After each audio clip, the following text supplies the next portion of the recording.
함께 찾으실 하나님의 말씀은 신약성경 사도행전 5장 33절부터 42절까지의 말씀입니다. 사도행전 5장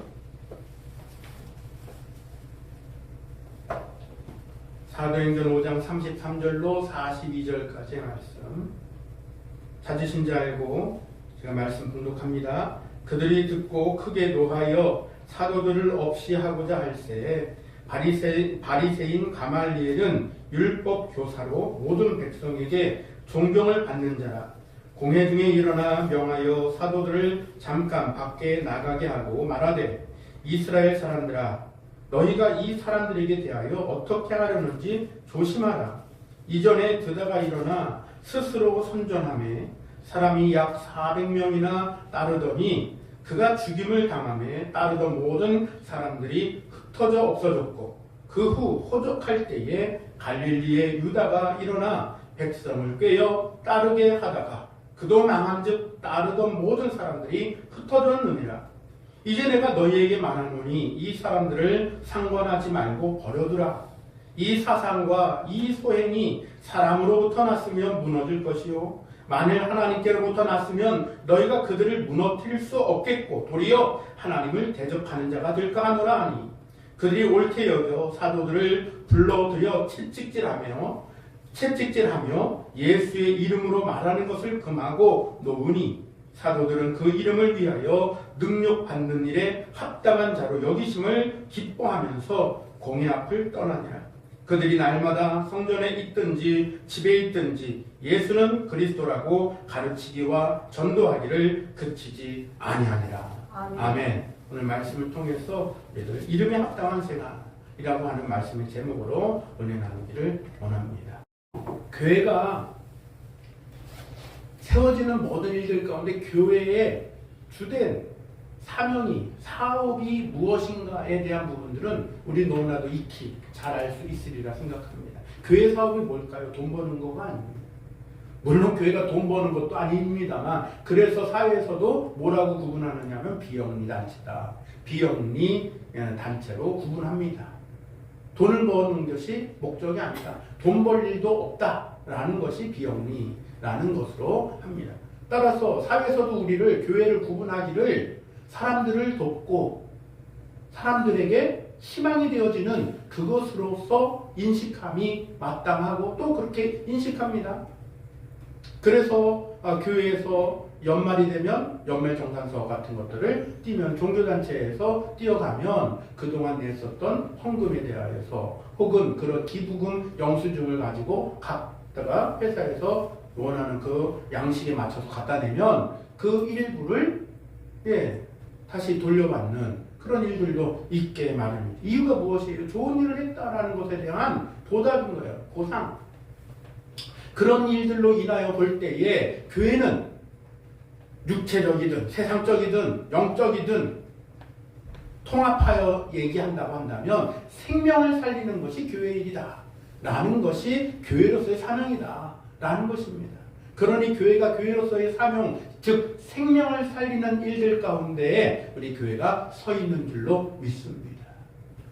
그러니까 교회가 교회답게 교회로서 교회를 든든히 세워가는 것, 이것은 매우 사회적으로도 우리가 영적으로도 신앙적으로도 아주 중요한 일이다 라는 말씀을 먼저 좀 드리려고 합니다. 왜 그러냐면 오늘 본문의 말씀이 그래요. 본문의 말씀이 그들이 듣고 크게 노하여 사도들을 없이 하고자 할세. 오늘 본문의 이 33절의 그 배경, 그들이 왜 듣고 왜 이렇게 노하여 사도들을 없이 하고자 했을까? 없이 하고자 했다는 말이 뭐예요? 죽이려고 했다는 얘기예요. 죽이려고. 왜 그랬을까? 자신들의 그 일들 가운데 방해가 되고 회방이 되고 찌르는 소리에 몹시 불편했던 거예요. 몹시 불편. 그러나 그들 가운데서도 좀 끼어있는 사람이 있는 것 같아요. 34절에 보니까 바리새인 가말리엘은 율법 교사로 모든 백성에게 존경을 받는 자라. 이 가말리엘이라고 하는 사람이 이제 그 자리에 모여졌었던 그들, 율법교사, 제사장, 바리새인, 할 것 없이 소위 좀 지도층에 있다라고 하는 유대인들에게 말하고 있는 장면이 이제 일어나는 것입니다. 오버하지 말라는 거예요. 이스라엘 사람들아, 너희가 이 사람들에 대하여 어떻게 하려는지 조심하라 라는 거예요. 오버하지 말라는 거예요. 만약 그 이유에 대해서도 뭐라고 얘기했습니까? 그들이 진짜가 아니면 그냥 그렇게 하다가 사그라들 거다라는 거예요. 오늘 이 말씀대로 우리는 따라서 오늘 이 이름에 합당하게 생활하였었던 사도들을 우리는 바라보면서 나도 이 이름에 합당하게 생활하기를 바라보자, 견지하자 라고 하는 차원에서 오늘 제목이 이름에 합당한 생활이다 라는 것입니다. 각 교회에는 또한 그 역할이 있고 이름이 있습니다. 목사, 장로, 권사, 집사, 안수집사, 남전도회, 여전도회, 주일학교, 청년부, 중고등부 각각 만약 교회가 규모가 된다면 말이죠. 그러나 교회 규모가 안 된다 할지라도 교회 안에는 또한 그 이름의 직분들도 있습니다. 근데 이러한 직분의 이름도 있습니다만 이 오늘 사도들과 같은 그 모습을 보면서 나는 어떤 이름인가를 우리는 곰곰이 생각해보고 이름에 합당한 우리가 믿음의 생활을 해야 된다라고 하는 차원을 좀 말씀드리려고 하는 것입니다. 따라서 교회라고 하는 그 이름에 합당한 생활을 하는 것이 교회로서도 마땅하다라는 것입니다.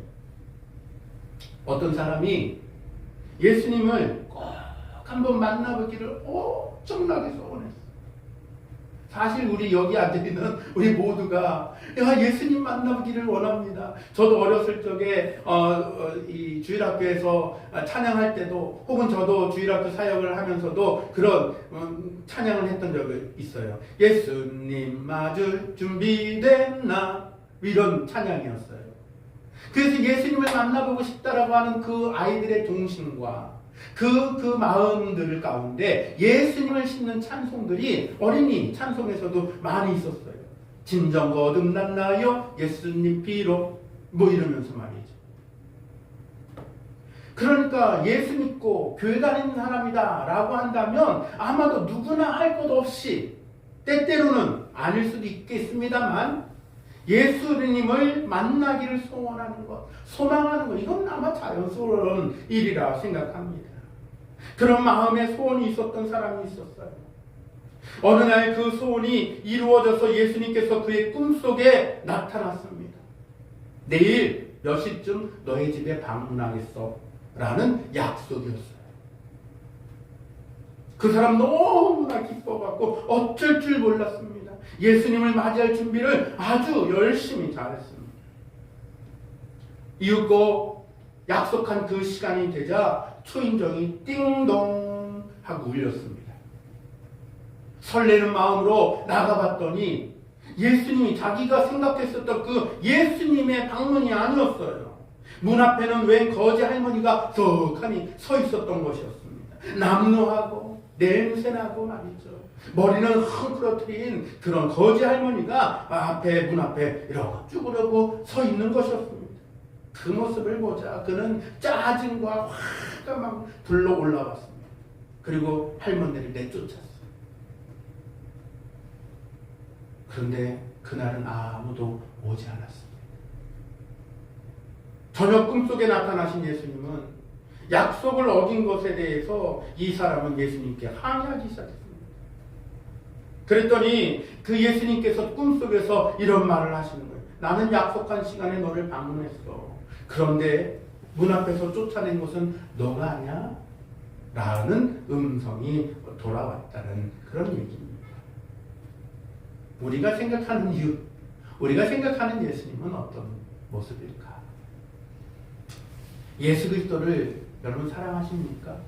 예수님을 사랑하십니까? 예수님을 사랑한다면 그 사랑을 예수님의 어떤 모습으로 내가 사랑하는가도 한번 생각해 봐야 돼요. 능력 많고 못할 것이 없는 그런 슈퍼맨 예수님으로만 생각하십니까? 그런 예수님만을 사랑하십니까?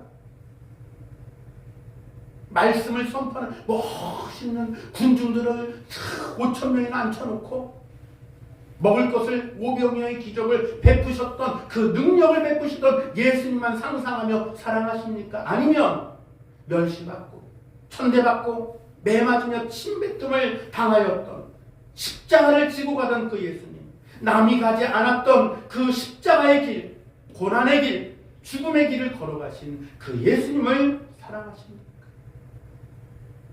아마 이 둘 다가 맞을 거라 생각해요. 이걸 나눠 못하는 얘기가 이 둘 다가 우리가 사랑해야 될 그 예수님입니다. 그런데 자칫 나의 머릿속에서는 편견으로 능력 많고 기적을 베푸신 그 예수님만을 상상하고 사랑하고 있는 우를 범할 때가 엄청 많다라는 것을 말씀드리려고 합니다. 따라서 우리는 주님이 걸으신 그 길, 고난의 길, 십자가의 길, 사람들의 눈에 보기에는 죽음의 길이었던 그 길을 저 여러분들과 함께 걷고 따르기를 주님의 이름으로 간절히 축원합니다. 이렇듯 일찍이 사도들은 이 복음사업, 예수님이 걸었던 그 길을 걷기를 작정했어요. 처음부터 그런 건 아니었죠. 처음엔 겁쟁이였고, 처음엔 도망자였습니다. 처음엔 피해버렸어요. 사람들이 없는 곳으로 도망가 버렸어요. 사람들이 찾을 수 없는 불 속으로 들어가 버렸어요. 그런데 그들은 다시 거듭나고 부활하신 그 예수님을 만난 이후에 그들의 마음속에 주님이 무엇을 주십니까? 평안을 주노라. 세상이 알 수 없는, 세상이 줄 수도 없는 그 평안을 예수님은 숨었던 제자들에게 불어넣어 주셨어요. 그때 성령 받으라 라고 했던 거예요. 앞에서 뭐 성령 받으라 불 받아라 이래갖고 성령 받고 불 받는 게 아니에요. 예수님이 은밀한 중에, 조용한 중에 예수님이 그 한 사람 한 사람마다 심령마다 찌르시고 역사하시는 그 음성으로 성령 받으라. 그랬더니 그들이 거듭나고, 그랬더니 그들이 숨었던 그들이 용기가 백배되고, 그들이 다시금 자신들의 사명이 무엇인지를 깨닫게 되었던 그 일들로 인하여서 그들은 이후에 이 복음 사업에 최선을 다할 수가 있게 됐던, 바로 그 내용이 지금 여기 들어가요. 그랬기 때문에 그러한 복음 사업에 열중하다 보니까 그들이 사도들을 없이 하려고 이런 계획과 이런 지금 작당 모의를 하고 있는 것이었습니다. 아마도 두려웠을 거예요. 진짜 두려운 거는 사도들은 하나도 안 두려웠을 거예요. 죽이려면 죽여라. 주님도 달리셨는데 나도 따라 주님과 같이 달릴 거야. 아마 누구보다 가장 무서운 사람이 아마 사도들이지 않았을까 싶습니다. 아마 도리어 그들의 말이 무서웠을 거예요. 도리어 그들의 그 행동이, 침묵이 무서웠을 거예요. 아니 도리어 그들이 하는 그 매맞음이 그들에게는 두려움으로 다가왔을지도 모르겠습니다. 왜요? 그 사도들은 매맞는 그 가치가 무엇인지 알아요. 감옥에 갇힌 그 가치가 무엇인지 압니다. 그들이 모아놓고 죽이려고 하는 그 작당모의 가치가 무엇인지, 그 뒤 배경에 있는 일들이 무엇인지 압니다. 사도들이 받은 귀중한 사명이 바로 여기에 이렇게 작동되어지는 원리 가운데 우리는 또한 살펴볼 수도 있다라는 거예요. 그 사명을 꺾을 일이 결코 될 수 없다라는 거예요. 아무리 죽이려고 하고, 아무리 핍박을 하고, 아무리 매를 때려도 그 사명을 꺾어 놓을 수가 없었더라라는 것입니다. 근데 이 사명을 고수하고 이 사명을 간직했었던 사도들 거저됐을까요? 거저? 야, 나가. 이래 갖고 됐을까요? 야, 으쌰 해. 왜 이래 갖고 됐을까? 아니에요. 오늘 드리려고 하는 말은 이 사도들이 그 이름에 합당한 왜 삶을 살았을까를 들여다보자라는 거예요. 그들이 사명을 감당할 수 있었던 것은 예수님을 따라다녔던 그 3년 6개월 동안에서 배웠던 것들을 우리는 들여다보면 됩니다. 예수님이 그 공생의 사역을 하시면서 제자들에게 보여줬었던 수많은 모습이 있습니다만 가장 많은 모습을 하나 꼽으라고 한다면 예수님은 기도와 전도에 전념했다라는 것을 볼 수가 있습니다. 예수님은 피곤도 모르시고 예수님은 고단함도 모르고 온데 돌아다니시는 그 사역을 쉼없이 하셨어요. 쉼없이. 두로와 시돈으로 내륙으로 들어왔다가 나갔다가를 반복해서 수없이 돌아다니셨던 예수님의 전도 사업을 봐도 알 수가 있습니다. 그러다가 지나가다가 누구를 만난 거예요? 그래서 사마리아 여인도 만난 거예요. 그렇게. 예수님은 또한 제자들에게 3년 6개월의 공생의 기간 동안 무엇을 보여주셨습니까? 우선순위의 가장 최우선이 기도하는 것. 기도로서 나도 이 일을 감당한다. 기도로서 나는 이 예수가 그 모습을 보여줬다라는 것을 아마 제자들은 예수님이 성령을 받으라 라고 했었던 그 평안으로 인하여 깨닫게 되지 않았을까 저는 그렇게 추측해 봅니다. 자기들로서는 깨닫지 못했어요. 그러니까 두려워서 숨었죠. 그러니까 깨닫지 못했으니까 피해 도망가 버렸죠. 그런데 그것을 성령을 받고 난 이후 깨닫게 된 거예요. 아하, 예수님이 우리의 스승이신 우리의 선생님이신 그 예수님이 나의 구주 되신 예수님이 보여주신 것이 기도와 전도에 전혀 힘썼던 모습이었구나. 그렇기에 자칫 우선순위를 바꿀 수 있는 일들 가운데 사도들은 가장 우선순위로 기도와 전도하는데 전념하게 됐다라는 사실들을 우리는 주목해야 된다는 거예요. 사도행전 말씀을 우리는 또 택했습니다만 사도행전의 배경 가운데 또 하나 빼놓을 수 없는 게 무엇입니까? 초대교회예요. 초대교회의 많은 일들 가운데 우리가 기억하는 것 하나 딱 무엇입니까? 초대교회에서 어떻게 교회가 코이노니아를 했고 어떻게 교회가 사역을 감당했는지를 우리는 딱 머릿속에 떠올릴 수가 있습니다. 교회가 바로 이 사도들이 기도와 전도하는 데 전념했다면 이 기도와 전도하는 데 전념할 수 있도록 나머지 그 성도들은 나머지 직분자들은 그 일에 나머지 일들에 뚝뚝뚝뚝 뛰어받아서 일을 한 거예요. 어떤 집사님들은 우리 요새로 얘기한다면 남전도에는 전도사업에 힘쓸 수 있도록 조력을 하고 여전도에 남전도에 함께 연합하여서 전도사업에 또한 필요한 일들 뿐만 아니라 구제하는 일에 함께 힘을 모으고 또 어떤 이들은 또한 소외된 자들을 돌아보는 그런 일들, 돌봄의 일들을 함께 나누는 일들이 이렇게 역할이 교회가 에클레시아가 되어서 이렇게 역사가 일어나고 있었던 사실들을 우리는 초대교회를 딱 생각하면 그걸 딱 떠올릴 거예요. 여기에 너나의 것이 없었습니다. 있는 자들이 무엇하는 마음으로 자원하는 마음으로 내어놓아서 공동으로 사용하게 내어놓았다라고 했어요. 이게 초대교회의 역사 중에 우리가 딱 떠올릴 수 있는 그런 배경이에요. 그러니 사도들이 기도와 전도에 전념하니 그 성도들도 교회의 공동체도 무엇하게 되는 겁니까? 바로 이 기도에 전념하는 일들 가운데 협력되어지고 이 일들이 일어났던 사실들도 보게 되는 것입니다. 거기에는 내 것이 없었어요.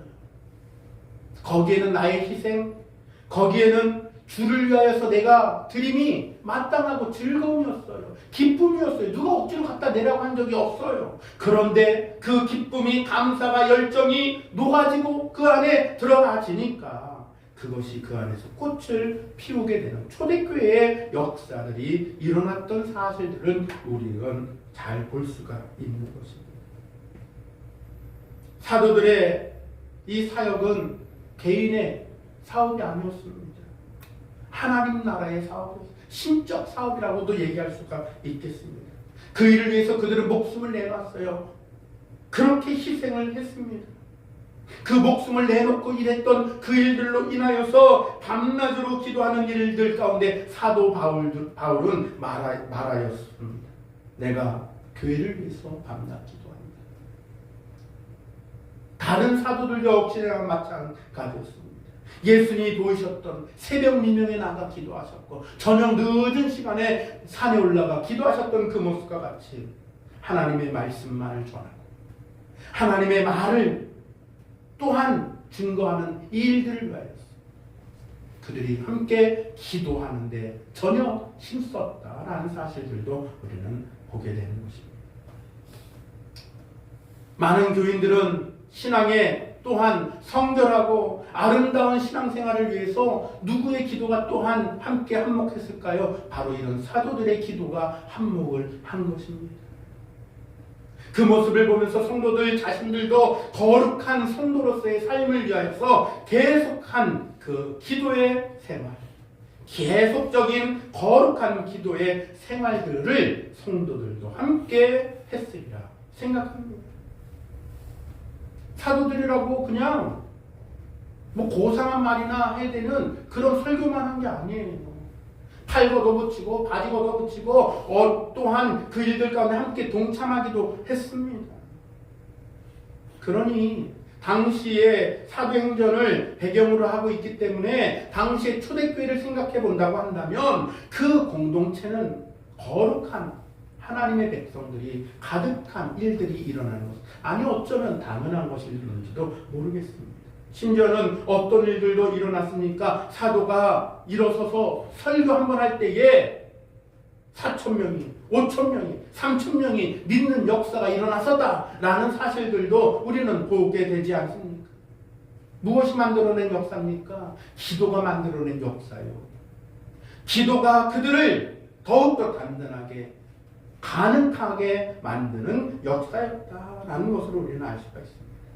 앞서 말씀드린 대로 그들이 어떻게 자원하여 서로 통용하는 일에 내어놓을 수 있었습니까? 바로 이러한 마음, 기도하는 심령, 전도에 전혀 힘썼던 그 모든 일들로 인하여서 완전함에 이르러 온전하여지기를 서로 복돋아주고 서로 세워지는 이 공동체가 세워진 줄로 믿습니다. 그 가운데 악의 역할을 한 것이 무엇이라는 거예요? 기도에 전혀 있었다는 것입니다. 하나님의 은혜를 받을 뿐 아니라 하나님의 모든 충만한 것으로 채우게 하였어요. 기도하였다는 거예요. 우리들도 하나님의 은혜로 충만케 되기를 소망하기를 주님의 이름으로 축원합니다. 우리가 하나님의 은혜로 말미암아 성령 충만하기를 주님의 이름으로 축원합니다. 우리가 말씀의 능력으로 충만하여지기를 바랍니다. 바로 이때에 선한 목적이 이루어지는 거예요. 바로 이때에 하나님께서 주신 그 거룩한 목적이 이루어지는 줄을 믿습니다. 설교만으로 이루어지는 게 아니고 봉사만으로 이루어지는 게 아니라 예수 그리스도의 그 행하신 일들을 전파하고 선포하는 일들이 바로 이 기도에 함께 공동체의 이 기도가 함께 역사되어지고 하나님 앞에 의지함으로 나아갈 때에 바로 이러한 일들이 일어난다라는 것입니다. 그랬더니 아시아의 교회들은 어떤 일들을 함께 협력했습니까? 서로 돕는 일들이 아시아의 교회들 가운데서도 함께 일어났었습니다. 하나님의 뜻에 모한 사람이 되기 위하여서 합한 자가 되기 위하여서 하나님의 뜻에 온전한 자가 되기 위하여서 아니 그게 누가 억지로 시켰고 누구 눈치 봐서 한 게 아니라 마음 가운데 불일듯 일어나게 하시는 그 은혜와 성령의 인도하심을 따라 그렇게 일어났다는 거예요. 누구 눈치 봐서 한 게 아니고 누가 막 종용해서 한 게 아니라 그랬다라는 거예요. 오늘날 우리들의 교회와 비교해 본다면 너무나도 차이가 큰 것 같습니다. 그렇다고 지금의 교회가 뭐 여기에 비교할 만한 어떤 비교할 만한 어떤 것에 우리가 막 비교군을 갖다 댈 수는 없어요. 상황도 다르고 시대도 다르고 여러 가지 것들이 다르기 때문에 그러나 본질로 들여다봤을 때 그때나 지금이나 여전히 교회고 그때나 지금이나 여전히 하나님의 백성이며 그때나 지금이나 여전히 예수님을 믿는 그 믿음이 같다라고 한다면 그때만큼 교회와 성도는 기도하고 있는가? 그때만큼 교회와 성도는 예수의 사랑으로 예수님을 사랑하는데 내가 선택적으로 사랑하는 그 사랑이 아닌 예수님의 능력도 예수님의 베푸신 기적도 예수님이 걸으신 그 고난의 길도 함께 사랑하는 예수님이 누구보다 가난했었던 그 가난도 사랑하는 우리가 되고 있는가를 그 안에서 찾아보고 들여다볼 수 있을 줄 압니다. 따라서 우리는 모든 것에 기도해야 될 줄로 믿습니다. 사소하고 보잘것없는 것을 위해서도 우리는 하루를 드리는 기도를 해야 될 줄로 압니다. 아침에 눈 뜨면서 마무리할 때까지 우리는 기도로 우리는 시작하고 기도로 마무리하는 이 일들이 우리들 안에 잘 세워지기를 또한 간절히 소망하고 있는 것입니다. 불현듯 깰 때도 말이죠. 불현듯 깰 때. 저도 요새 자다가 불현듯 깰 때가 있어요. 불현듯 눈 뜨면 3시 반 뭐 이래요. 불현듯 딱 깨면은 뭐 4시 뭐 이러고. 그럼 그때 그러고서 깨고 나면은 요새 같은 경우는 다시 잠들기가 참 힘들더라고요. 그럼 그때 그냥 맹sun 눈 뜨고서 그냥 눈 감고서 도로 자려고 애쓰고 뭐 이러지 않고 그냥 그 상태에서 기도합니다. 기도하면서 주님 오늘 하루도 은혜 가운데 어떻게 오늘 하루를 사용해야 될지 지혜를 주십시오 라고 하는 그런 기도를 하다 보면 또 스르르 또 잠들기도 하고 그렇게 시간들을 쓰기도 합니다. 여하튼 우리는 바깥으로 보여지는 전도를 하든 우리가 삶으로 보여지는 삶으로 사는 전도를 하든 눈에 잘 띄지 않는 그런 전도를 하든 우리는 무엇을 빼면 안 된다는 것입니까? 기도를 쉬지 않기를 간절히 소망합니다. 야고보서 5장 16절은 기도의 힘이 얼마나 큰지를 보여주는 좋은 성구입니다. 그러므로 너희 죄를 서로 고백하며 병이 낫기를 위하여 서로 기도하라. 의인의 간구는 역사하는 힘이 큼이니라 라는 말씀 말입니다. 아마도 분명히 전도자들은 모든 위대했었던 신앙의 사람들을 우리 선조들은 아마도 이 기도의 힘을 힘입어서 크게 역사했다 해도 과언이 아닐 줄로 압니다. 기도의 능력을 무시하지 않았어요. 기도의 그 힘을 없이 여기지 않았습니다. 그렇기 때문에 자신의 개성보다 기도를, 자신의 능력보다 기도를, 자신이 가진 그 재능보다 기도를 먼저 앞세웠었던 수많은 전도자들과 그 선진들을 우리는 들여다보면 알 수가 있는 어떤 때라도 그들은 하나님 앞에 꿇어 엎드리는 하루의 시간을 드리는데 하루를 때때로는 온전하게 드리기도 했다라고 하는 이야기들도 있습니다. 침례교 목사로 유명했었던 버마 선교사였던 저드슨 박사라는 분은 저드슨 선교사죠. 그는 하나님의 사업에 크게 성공할 수 있었던 그 가장 큰 이유를 강복히 하나님께 간구하는 시간을 가졌었다라는 것으로 그 이야기 회고하는 내용들이 있었습니다. 그는 말하기를 뭐라고까지 얘기했느냐가 잠시 소개해드리면 이렇습니다. 아무리 할 일이 많은 때라도 매일 2-3시간은 기도의 시간으로 배당하지 않으면 안 된다. 할 수 있는 대로 하루에 7번은 일을 그만두고 사람을 떠나 한적한 곳에 나가서 영원히 하나님과 교제하며 소통하는 시간을 바칠 것이다. 또한 매일 새벽 미명에 일어나서 어둡고 한가한 시간을 하나님의 거룩한 사업에 드릴 것이고 또 그 다음 밥 먹기 전과 오전 9시, 12시, 오후 3시, 6시, 9시는 기도할 것이다. 이 같은 기도 사업을 계속하기 위하여 완전히 모든 것을 희생할 것이다. 만일 우리의 생활 일자가 많지 못함을 염려하여서 사무나 보고 사람이나 교제하는 데 시간을 많이 허비하는 것은 하나님을 모시고 지낼 시간을 도둑질하는 것이다 라고 그는 회고했던 그 내용이었습니다. 참으로 놀랍고 감히 넘볼 수 없는 그러한 말이라고 생각합니다. 그렇게 아마도 이 말을 듣는 순간 이런 생각할지도 몰라요. 아, 그건 저드슨 박사에게만 해당하는 말이고, 아니 어떻게 하루에 7번씩이나 그렇게 시간을 너무 과다한 거 아니야? 라고 생각할 수 있을런지도 모르겠습니다. 그런데 이 박사가 이론적으로 얘기한 게 아니에요. 이 저드슨 선교사가 박사이기도 했고 했습니다만 이론으로 발표한 게 아니에요. 그의 삶 가운데 선교사역계에서 체험한 것을 얘기한 거예요. 체험한 것을. 자기가 버마 선교 사업을 할 때에 그렇게 했다라는 거예요. 어떨 때는 하루 종일 기도하고, 어떨 때는 필요하다고 한다면 그때마다 기도하는 것을 쉬지 않았다라는 거예요. 그랬더니 많은 사람을 하나님 앞에 인도했고, 많은 사람들을 하나님의 그 은혜 가운데 초대했고, 그 버마라고 하는 그곳에서 하나님의 나라를 튼튼히 세우는 그 근거를 삼았다라는 것을 이야기했던 것입니다. 자기가 논문 발표하느라고 연구 결과가 아니라 자기가 체험했었던 것을 얘기했던 거예요. 바로 그 천국 사업, 전도 사업에, 선교 사업에 성공했었던 비결은 오직 기도였다라는 것이었습니다. 이렇듯 우리는 시대에 쓰임받는 전도자나 하나님 사업에 크게 이바지했던 사람들을 살펴볼 때 다 이러한 기도의 힘을 의지했었다라는 것을 볼 때에 저도, 우리도, 우리가 예수 믿는 사람들이 함께 이 기도를 가장 우선순위에 둬야 함이 마땅하다라는 것들을 다시 한번 소개하고 말씀을 드립니다. 이제 마무리하겠습니다. 옛날 여러분들 잘 아시는 것처럼 알렉산더 대왕이라는 사람이 있을 때 얘기해요. 알렉산더 대왕이 병영을 시찰하고 있었습니다. 얼마나 이 군대가 잘 정비되고 전열을 가다듬고 있는가, 이런 것들을 잘 시찰을 하고 있었어요. 그때 한 사람이 눈에 딱 띄었습니다.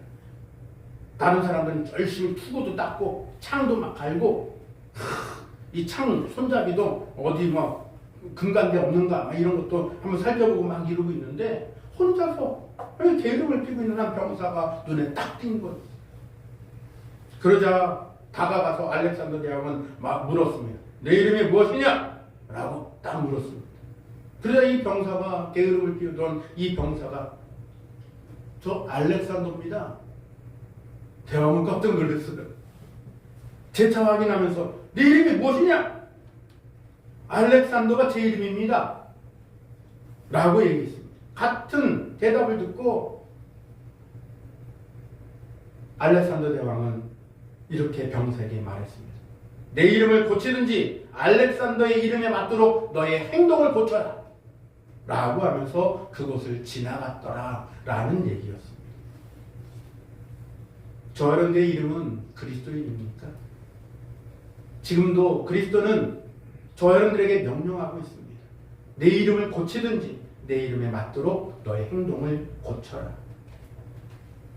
나는 누구인가? 나는 예수님의 제자인가? 나는 하나님의 자녀인가? 세상에 속한 자인가?